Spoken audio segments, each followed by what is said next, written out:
how big is Ivory Coast compared to Ghana? In this particular video, I want to look at Ivory Coast and Ghana in terms of their land area. We know Ivory Coast and Ghana, they are both West African country and they are neighbors. And regardless of the size of Ivory Coast and Ghana land area, we know that all these boundary line between the African countries, they were drawn by the colonialists, by the imperialists. Ivory Coast is approximately 318,000 square kilometers, while Ghana is approximately 238,500 square kilometers. This makes Ivory Coast to be larger than Ghana, and this is just a little 1.4%. And when we look at it visually as well, it's almost like you can see that Ivory Coast is just slightly larger than Ghana. When we're talking about land area, something very important to take into consideration is population density here. And population density really take into consideration the population of an area when we consider it with the land area. So let's look at this beautiful space here. Anyway, let's just say this is Ivory Coast, and then let's say this is Ghana. Let's say inside Ivory Coast we have this square kilometer inside Ivory Coast, and then inside Ghana, let's say we have square kilometer as well. So square kilometer inside Ghana and square kilometer inside Ivory Coast. What population density really means is that this square kilometer, each square kilometer inside Ivory Coast or inside a particular country, each square kilometer, how many people can fit into here. So, and for Ivory Coast, based on the current population of both countries, for Ivory Coast is going to be about 83 people can fit in there. And when we consider Ghana this time, how many people can fit in there? So we're talking about 137. So because the population of Ghana is more than the population of Ivory Coast, and Ivory Coast have a little bit more land than Ghana.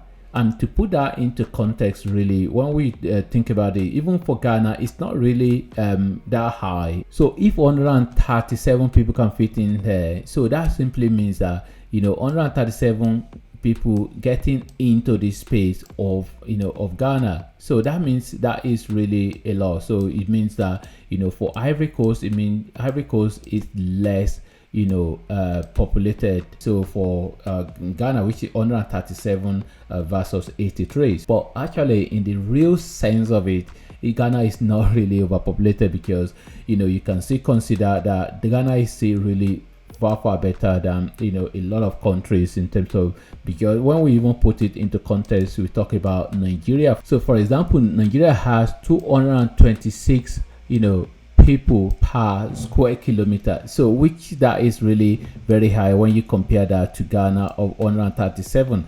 And another country that you can even look at in terms of where Nigeria obviously really massively bigger than Ghana, but so also is the population of Nigeria. But if you put another country, United Kingdom, so which actually is the country that colonized Ghana and colonized a lot of country in Africa. And United Kingdom has population density of 281. So that means that it's kind of like it's even worse. That means because the land area of United Kingdom is just a tiny bit bigger than Ghana. So it's almost like really very almost similar land area with Ghana, and then their population density is that if you compare that to Ghana, that is really massive. It means that 137 of Ghana is not really that bad.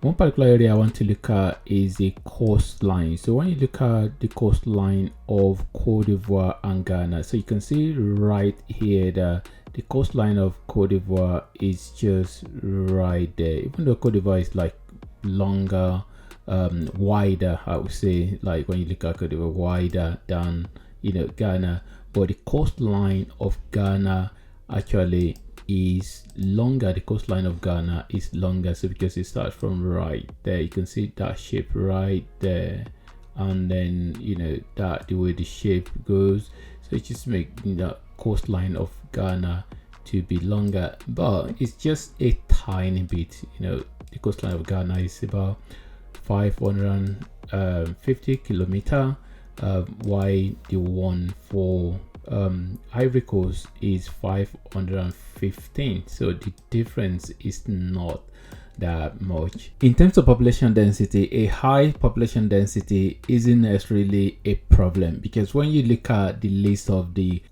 most densely populated countries in the world, these are actually some of the richest country in the world. You look at Monaco, Singapore. In Monaco is like the space where almost like a playground for the rich. 19,000. That is really low. And then you look at Singapore as well, 8,000. And then all these countries on the list were, including Vatican City, apart from Bangladesh, all the other countries on the list are kind of like really beautiful places that people like to go. Tourists go there. And so the population density isn't necessarily a problem. I think the main problem when it comes to population density is the infrastructure. So if a country or a place or a space have the infrastructure to be able to cope with the dense population, then population density isn't the problem. In terms of Ghana, in terms of Ivory Coast, and all the African country, really there is enough space. Even though the population is growing, population density increasing, but the space is just there. It's just the infrastructure really that is needed to be able to just be able to cope with the population. And also we must not also forget the fact that majority of the the capital city, say Accra, for example, other countries in West Africa like Nigeria as well, you have Lagos. These are the major cities. These are the places where you have the dense population. So go to the countryside, go to other places, the rural area. There are just massive space that